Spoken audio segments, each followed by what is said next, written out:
Welcome to acTVism Munich. I'm your host, Zain Raza, and today we'll be talking about topics that have gone under the radar due to the coronavirus with our new editorial member and journalist, Taylor Hudak. Taylor, thank you so much for joining us today. Absolutely. Thank you for having me on. Let us begin with press freedoms, in particular the case of Julian Assange. Could you update our European viewers on the recent developments on this case?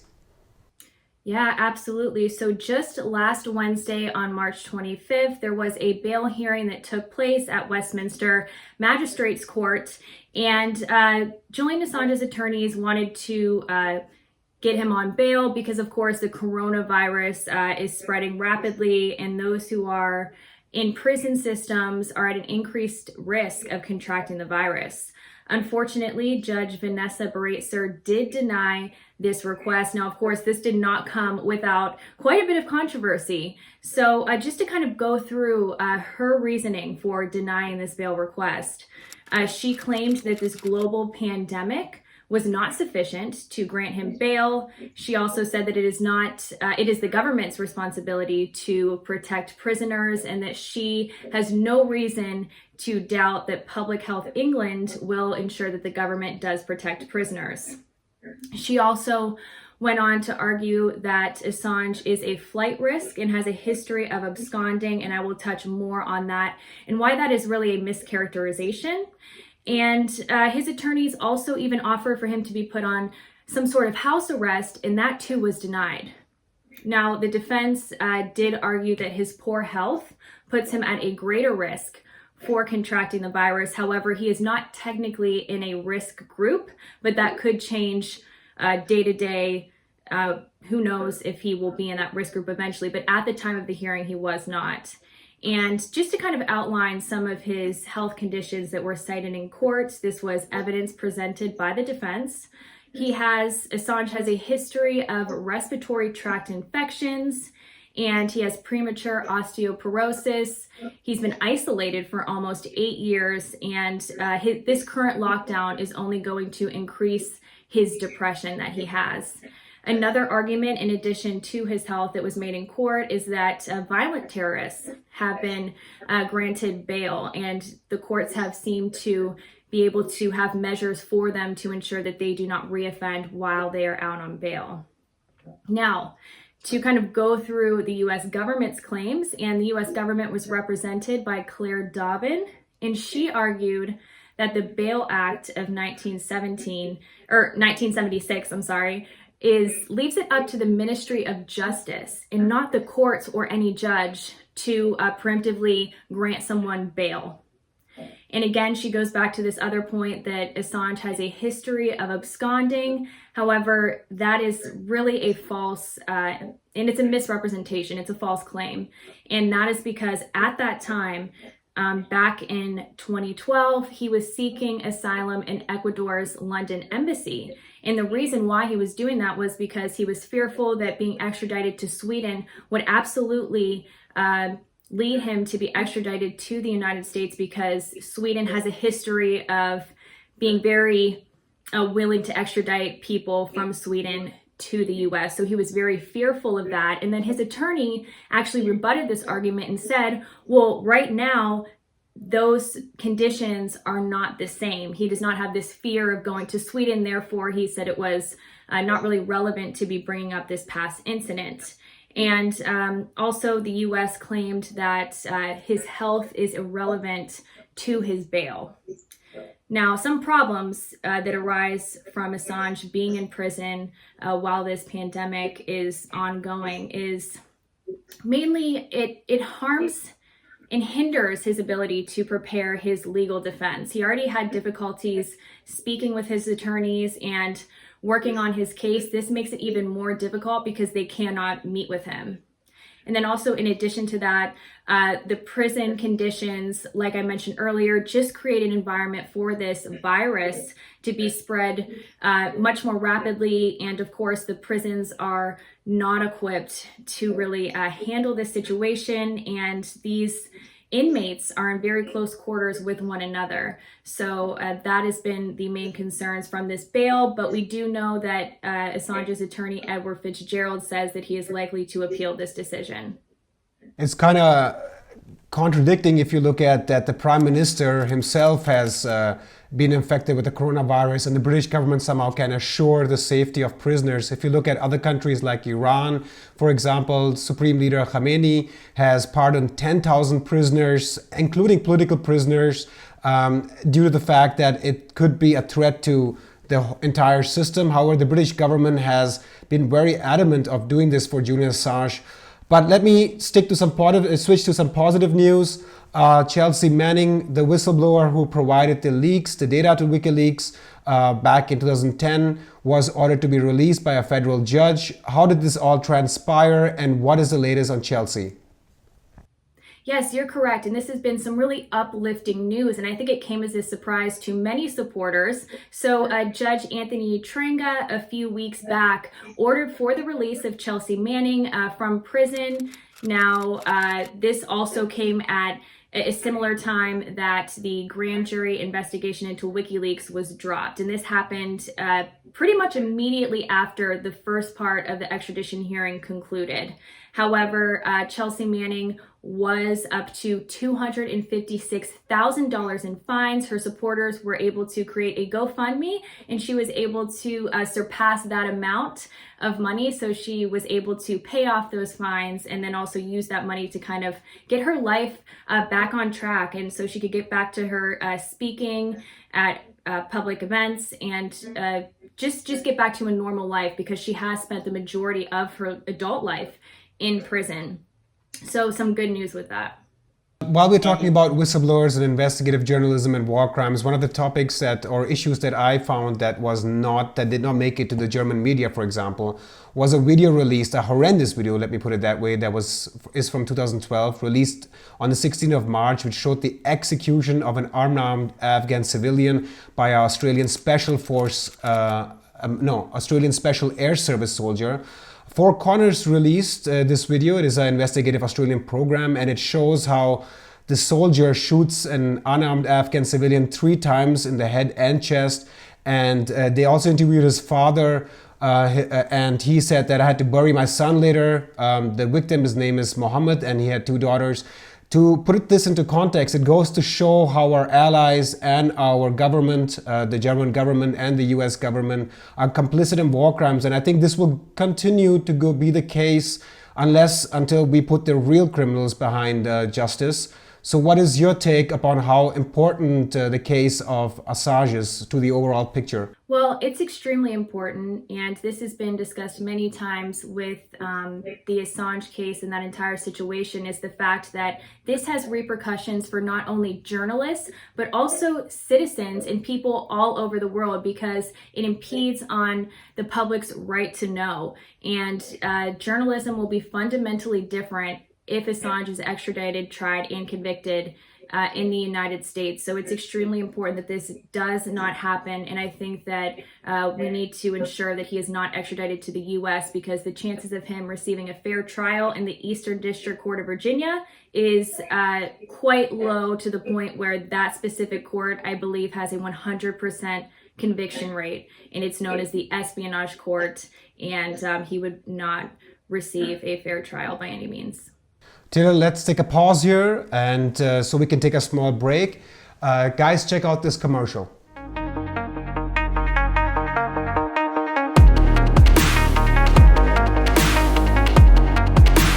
About the This is an act of pure journalism. Every journalist in the world should have been cheering Edward Snowden. He did what every journalist is supposed to be devoted to. Because we have evidence that when we do that, things go wrong.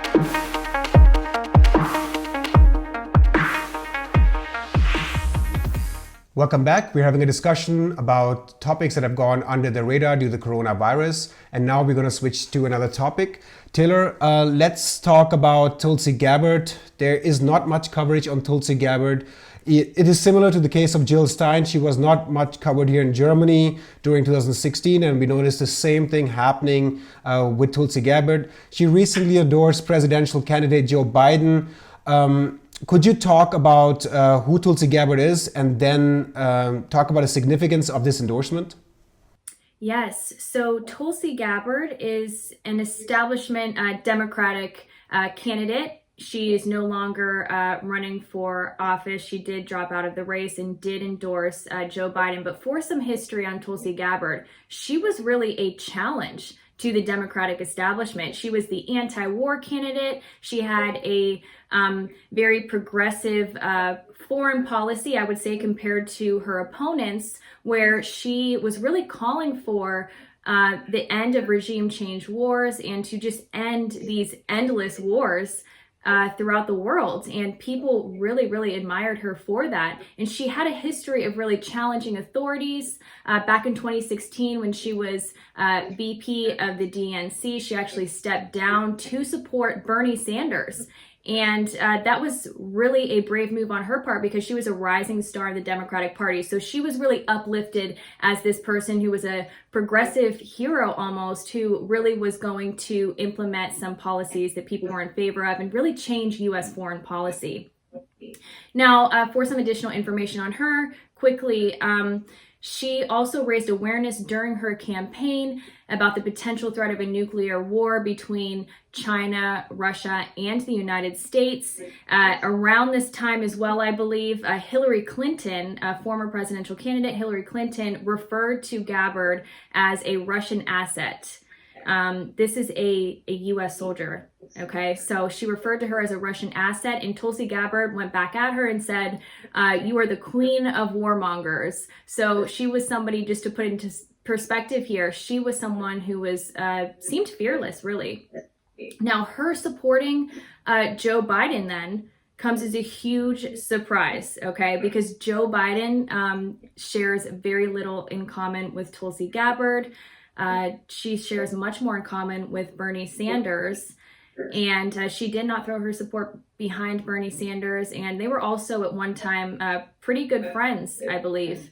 And in fairness, she did say that she would support the Democratic nominee, whomever that was. We still do not have a nominee yet, but many are believing that it's going to be Joe Biden, but still time will tell. And another interesting point here is that CIA veterans also endorsed Joe Biden. More than 80 former spies, CIA veterans, and other members of the intelligence community actually drafted a statement in support of Joe Biden. And in this statement, they really condemn President Trump, and they also call upon the need to restore the United States' reputation throughout the world, and that we get the respect back that we once had, and that the U.S. has lost its prestige, and they believe Joe Biden is the candidate to do that. And the reason why they probably support Joe Biden is because he is far more likely to continue U.S. foreign policy of intervention in regime change wars. He has a history of really voting for certain policies that continue with this U.S. imperialism. So the reason why that's significant here is because Gabbard ran on changing the foreign policy in the United States, and she is supporting a candidate that these very same people who really initiated these wars and the continuation of U.S. imperialism, she's supporting the same candidate as these individuals. So it's just something interesting to think about, and many people were disappointed with her decision, but like I said earlier, in fairness, she did say she would support the nominee, whomever it was. Let us move to another topic. This is related to coronavirus, and I think it deserves some mention in this discussion. Instead of seeing US Army medics or soldiers, which are usually deployed in hundreds of bases worldwide and are the first ones to go to war, whether it's in Afghanistan or Iraq, instead of seeing these people come to the aid of European nations, we are seeing countries such as usually considered as the enemy, Cuba and China, arriving to Italy in the region of Lombard, where the coronavirus breakout happened, and assisting there. They're also going worldwide and assisting wherever they can. So could you comment about this development? Yeah, it's very interesting and ironic in a sense that the countries that the United States has really demonized are really stepping up and helping Italy, a country that has been really impacted by this global pandemic. Specifically, Italy called for help from Cuba, China, and Venezuela, and they have been able to receive that help. And Cuba in particular sent aid to Italy and also England, and the Havana embassy, in fact, declared a solidarity with Italy, which is really a symbolic gesture to show that they are there to help. China also immediately responded to these requests for help. Unfortunately, the EU did not help. They haven't really been doing much. The European Commission, which leads the EU, in fact, called upon member states to cut spending, medical spending, and to also privatize the healthcare system. This is between a period of 2011 and 2018. So they've done very, very little to help. Now, in addition to all of this, not only is the U.S., not providing aid, but also continuing with sanctions in Venezuela and Iran, which is extremely problematic because there were already issues with the civilians who were impacted by these sanctions, which is only going to get worse as we're in this global pandemic. So just to provide everybody with some context here, before this crisis hit, according to the Center for Economic Policy and Research, 40,000 people have died as a result of U.S. sanctions in Venezuela between 2017 and 2018. They are struggling to find medicine and medical supplies right now because of U.S. sanctions. We can only imagine that that number is going to increase because of this virus. And another note here is that some have been calling this a potential genocide. And if you look at Article 2 of the Geneva Convention of 1948, the U.S. has signed on to this, by the way, and that states that if a country has a policy in which the intended outcome is to destroy a population or harm a particular group of people, that is in fact considered a genocide. So the United States has even put more stricter sanctions on these countries, Iran and Venezuela in particular, which is extremely problematic at this time. And like you were saying, Zen, it is these other countries that the U.S. has demonized who has really stood up and been leaders in this world. It is kind of ironic that privatization that the EU did this in Greece as well, have been trying to implement since 2011 to 2018 through these neoliberal policies are now being rescued by socialist policies from Cuba, a country that has been an embargo for the longest of time, and things were getting a bit easier under Obama, but I think under Trump they've stepped up. Just to provide a little more context, Cuba provided assistance during the Ebola outbreak in Western Africa in 2014. Even in my country, in Pakistan, Cuban teams were sent when this huge earthquake happened in 2005. They were also there to provide support in South Asian countries in 2004, providing help to the countries that are affected by the tsunami. And I just read this up today that Cuba has one of the lowest child mortality rates in par with Germany, and also has one of the highest doctors per capita. So it's a kind of ironic situation, but we're running out of time, so let me get to the last topic. Politicians in the US government, and this is an unreported fact in Germany, have misused their power, and I read up somewhere that they used this crisis to profit through the stock market. Could you elaborate on this? Yeah, so you're exactly right. We have learned that at least 5 U.S. senators sold millions of dollars worth of stock after acquiring privileged knowledge about this virus. This was back in February of this year. This was when there was only, I believe, 15 confirmed cases in the U.S. So it wasn't public knowledge at that time that this virus was really going to harm the economy and really impact the stock market. So at least 5 of them, these 5 U.S. senators had this information, and they acted upon that information and sold stock, which is really problematic. This is completely illegal, and they know this. And people are calling for their resignation. We'll see what happens with that, but they knew at that time that this virus was very contagious, and this all came to light when NPR released an audio recording of Senator Richard Burr, where he said how this virus can be transmitted very quickly and spread very quickly. So very illegal what they've done, but of course we can expect politicians to abuse their power, but many are calling upon for the resignation, which would be the appropriate thing to do. Taylor, thanks for your time and looking forward to doing the next episode with you. Absolutely. Thank you.